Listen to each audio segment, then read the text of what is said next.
Here we go, guys. Welcome back to the channel, mixing it up. We're gonna call this one Top 10 Gun Safe Q&A. We're gonna answer some of the most popular questions that we get all the time. Let's get into it.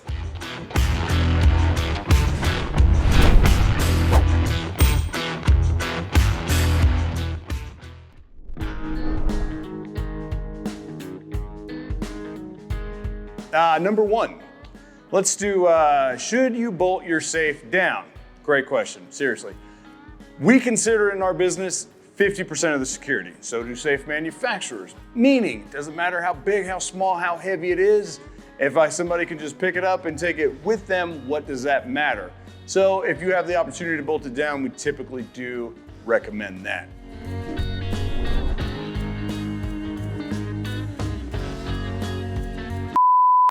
Hey, this time I said Voss. I don't know how many other ways to say it. Somebody gave me Fiji last time or something. Voss. Thank you. How often should I change the battery in my safe keypad?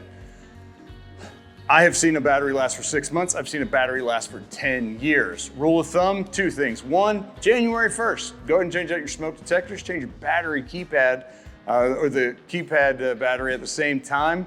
Strongly recommend Duracell, copper top, alkaline batteries. Keep it safe, keep it simple.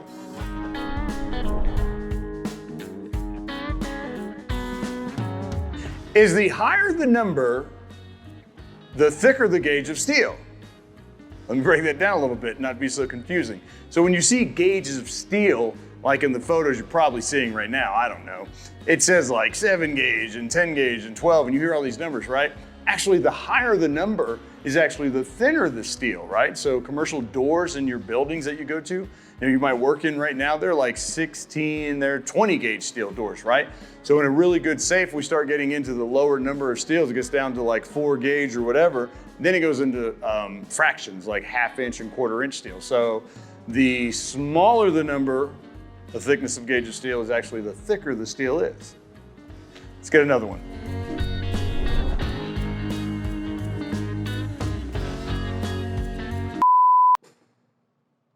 We're filming in here.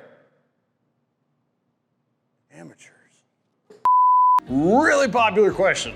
These aren't in any kind of order, so this one is it safe to put your safe in the garage? Is it safe? I'm reading it. You know what it says, all right? Is it safe to put a safe in the garage? Yeah, absolutely. I'd say close to 40% of safes probably get delivered into some sort of garage or shop or barn or type thing of that nature.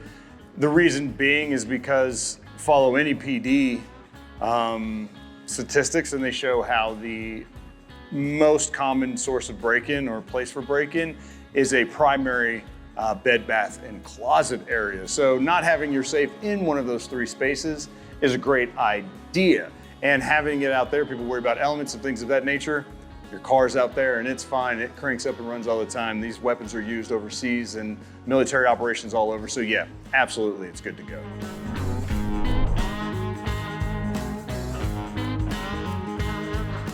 Can you change the combination yourself on an electronic keypad? Yes, and as often as you want to, honestly.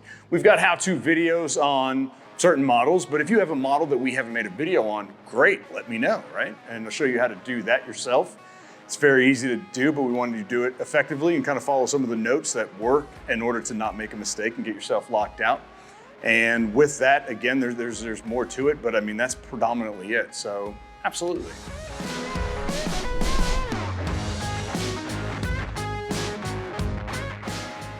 Are external hinges bad?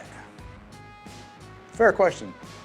So one, why external hinges? Well, we get that full 180 swing, which is excellent, right? And the door's not in our way. But are they bad? No, but make sure the safe has plenty of bolts going in and out of the door. Especially, you don't want them just on one side. Be careful of anything that offers that. So minimum 2 side, as many as possible, but when we can get them top or bottom or both, that's fantastic too, because then if you cut the hinges off, but it had bolts going from multiple sides of the door, what happens to the door?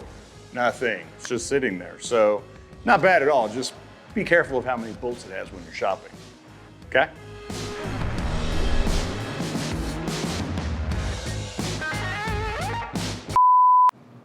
No, every time. Home defense, there's only one.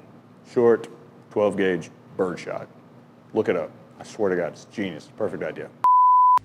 Can you leave the safe on the pallet or the shipping feed in which it comes on? Yeah. Actually, I've seen a lot of people do this, and depending on the area or the region of this fine country, this perfect country that you're in, they kind of leave it there for air circulation underneath the safe. I get it, so that nothing builds up moisture-wise underneath the box. It makes total sense. However, think about what's happening as a side effect of that. We had talked about earlier in the video where bolting down the safe, 50% of the security. So depending on where you're storing it, what you've got going on, or what you can maybe build around it to help secure that in place, you can totally leave it on there. Yes, I know a lot of cats that I've sold multiple safes to, and they want it that way because they move their stuff around in their garage when they're doing their woodworking or whatever. So I get it, but it just 100% you can. Just think through it too. Make sure you're beefing up the security otherwise around it, okay?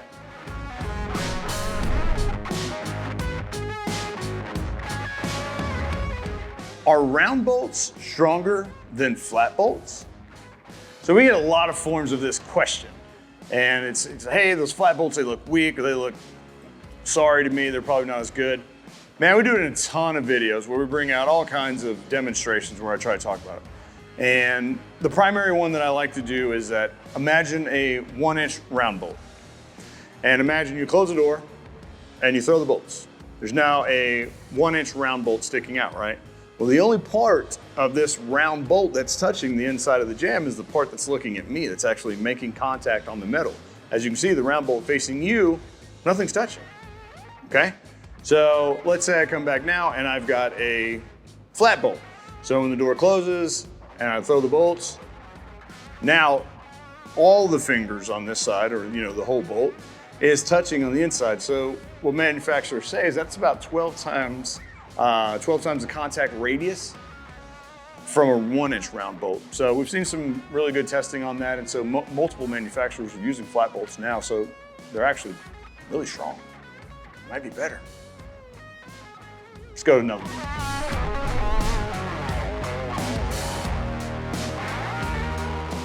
Can you take a safe upstairs or downstairs?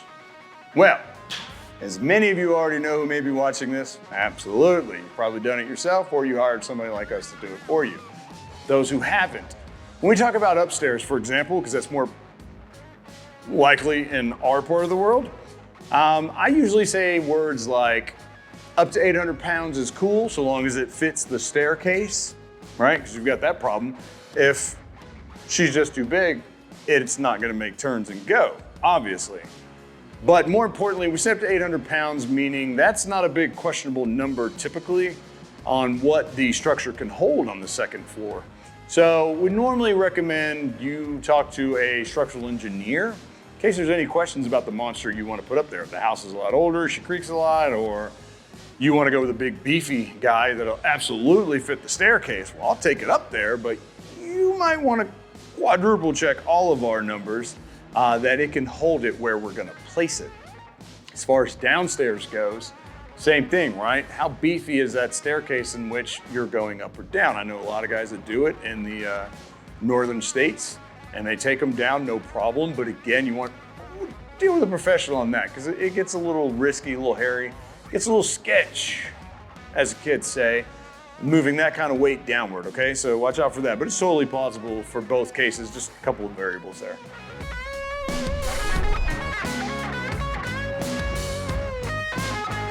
All right, guys, thanks for following along so far. I got one more question, then we're gonna wrap this thing up. Like I said, before I do though, like, subscribe if the content's cool for you. If we're doing all right, then hit the like button. That's the only way we want it. So we wanna know that we've done our job. The mad scientist and myself take a lot of extra time away of the day to try to make good content for you guys. We hope that it's useful to you. But like I said, if you jump down to the comment sections, give us a bunch of questions, we'll come back, we'll roll this thing around again, we'll do another list, okay? So watch out for that. All right, so quickly, last one here. Are the weapons in your videos for sale? I'm out. I'm out. Goodbye.